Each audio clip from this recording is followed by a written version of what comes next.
All right, hello everybody. This is an exciting video we're making today, and I say that because this is the first video after I have, we'll call it signed on, after I have joined the team of bloggers over at fathersofmultiples.com.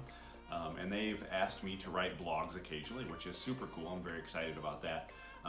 But the first one they asked me to do was the one we're going to talk about today, budgeting, which is super cool. And I wrote a blog article, and then we're going to record a video, and we're going to sync those two up, and I think it's going to be really neat. So today we're going to talk about budgeting, which I think is super awesome. I have a passion for budgeting, which is an interesting thing for me to say because I can't stand doing a budget. It's her job. But what I do have a passion for is what the budget allowed us to do and allowed our family to do. So I'll let Nicole tell kind of the backstory of budgeting for us.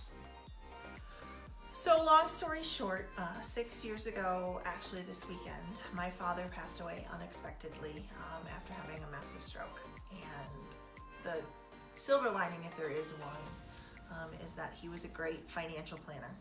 And he left us a reasonable inheritance.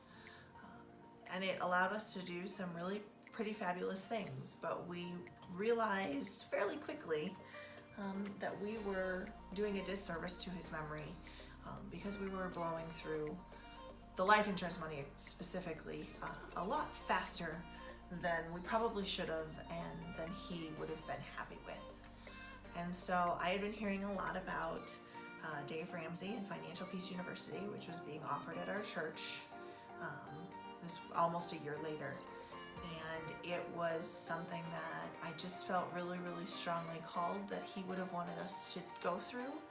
But one of the big takeaways from that was budgeting, and specifically the concept of zero-based budgeting. So what that is saying that every dollar that comes into your life has a definition. When at the end of the day you have no money left over because every dollar that you have that comes in has an assignment where it goes. And so you have $0 or a zero-based budget at the bottom of your budget. Now, it's not that you have $0, right? It's that you have every single one of your dollars budgeted for and accounted for. Because if you don't, what is it Dave says? If you don't tell your money what to do, it's going to disappear. It just disappears, right? So really, the basics of a zero-based budget, right? That may sound a little intimidating, but it's not. It's really very easy. It takes a little bit of time to get used to it, but it is basically very easy. A zero-based budget means that you, as Nicole said, you end up with a zero at the bottom. But in order to do that budget, you have to start by writing it down, right? You can't do a zero-based budget in your head. So the first time you attempt this, if it's the first time you've ever done a budget at all, if it's the first time you've done a zero-based budget, whatever, write it down. And what we recommend, Nicole and I recommend, and she fought this when we went through the first time, do it on paper. Don't do it in an Excel spreadsheet. Don't use a budgeting tool. Do it on paper. There are great tools, there are great spreadsheets, and we'll talk about them here in just a second. But do it on paper because you're going to need to change it. You're going to need to adjust it. You're going to have emergency budget meetings that first month, that first 3 months, and you're going to need to change it. And doing it on paper gives you that opportunity, and it also allows you to really kind of get your hands dirty with what's happening, which is super cool. All of this has to happen. This budget that you write down has to happen before the month begins, right? It's June right now. The budget should be done before June 1st. Otherwise, you're just playing catch up. Not only does it have to be done before the month begins, but then you have to stick to it. It's a plan. Basically, think of it like a contract to spend money wisely, which I think makes a lot of sense. So that's kind of the basics of a zero-based budget. You want to kind of talk in more detail there? Yeah. So when you're doing a zero-based budget, what you want to do is you want to start out with all of the income that you're going to get for the month. Every single penny that's going to come into your house, whether it's through gifts, your paycheck, if you're getting child support or alimony checks, if any income that's coming into your house, you want to add that all up, and that's your income that goes at the top of your budget. Then you have your budget categories, and this is everything from things that you know, like your rent or your mortgage, your utility bills, your groceries, to things that you want to start saving for or using what we call sinking funds for. And those are things where, okay, I know I'm going to need to get tires for my car in 6 months. So I'm going to put a little bit away every month for the next 6 months so I don't have this big, huge bill in 6 months. Those are the sinking funds. You list all of those budget categories on the left-hand side of your budget. Then you take your income that's at the top, you subtract either the actual amount or your estimated amount or your savings amount from each category from that total at the top to give you a new remaining total. You move to the next category, figure out what the amount is, subtract it.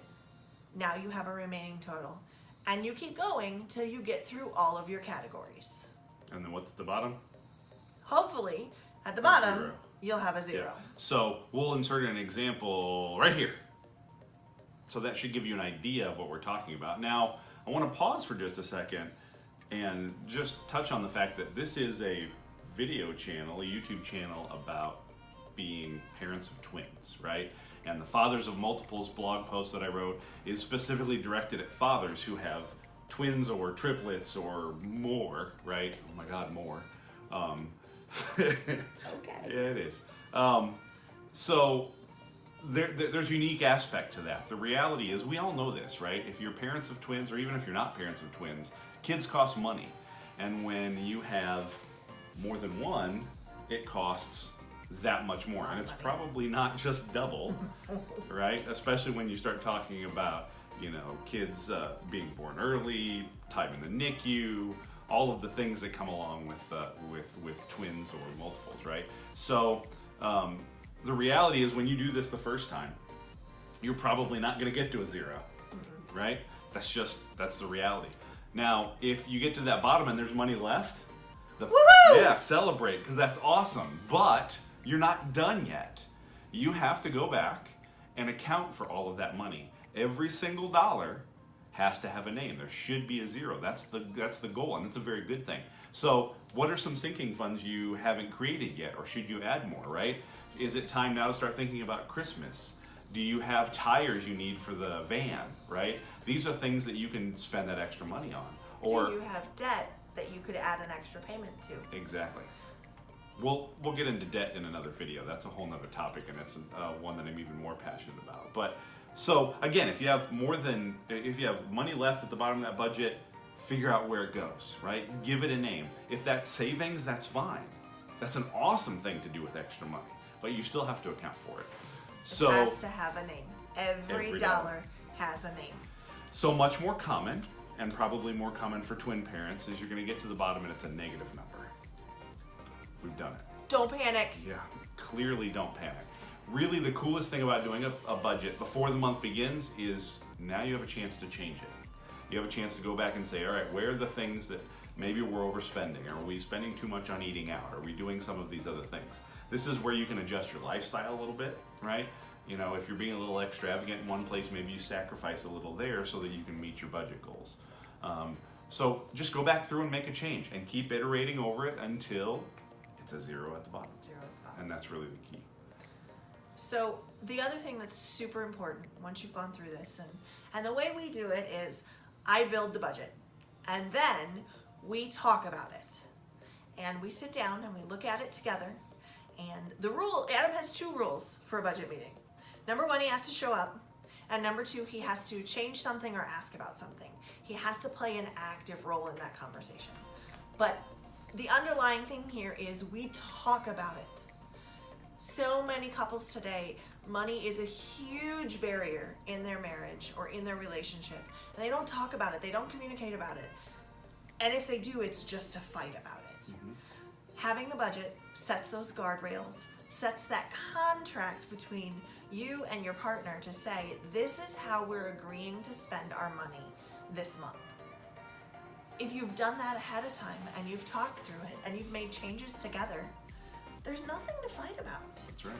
But if you don't talk about it, you can't get on the same page and you cannot have that contract be fully fleshed out. That's absolutely right. And the reality is, right, especially if you're new to this, it's going to take about 30 or about 90 days, about 3 months before you really get your feet under you. You're going to have budget meetings mid-month where you forgot things like a kid's sporting fee, or the one we forgot was license plate renewals. Those things are going to come up, and that's why I say it takes about 30 months or 3 months, about 90 days to really get a handle of that. Now, it doesn't take 30 months to get it figured out. Not 30 months, no. Now, once you've gotten your handle on it, right, and you've done it on paper, you feel like you've got it in good place, feel free to continue doing it on paper. But if you feel called to move electronic, and I fully understand that, where we live in a very technological world, there are some great resources to use for taking your budget into the 20th century, we'll say. Simplest of all is an Excel spreadsheet, and we've linked in the description of the video and on the blog post to a spreadsheet that Nicole created that she used to help do the budget. It's color-coded, it's fantastic. I hated it, but just because it was far more complicated than I like, but she did a great job with it. So, spreadsheet, option 1. Option 2. I'm an Excel nerd, sorry. Yeah, very much so. Option 2 is the app we're using now, which is called EveryDollar, which is Dave Ramsey's tool. It's free unless you want to connect it to your bank, and then there's a fee for connecting it to your bank. It's a great tool. It's a zero-based budgeting tool. It's both on your computer and on your mobile phones.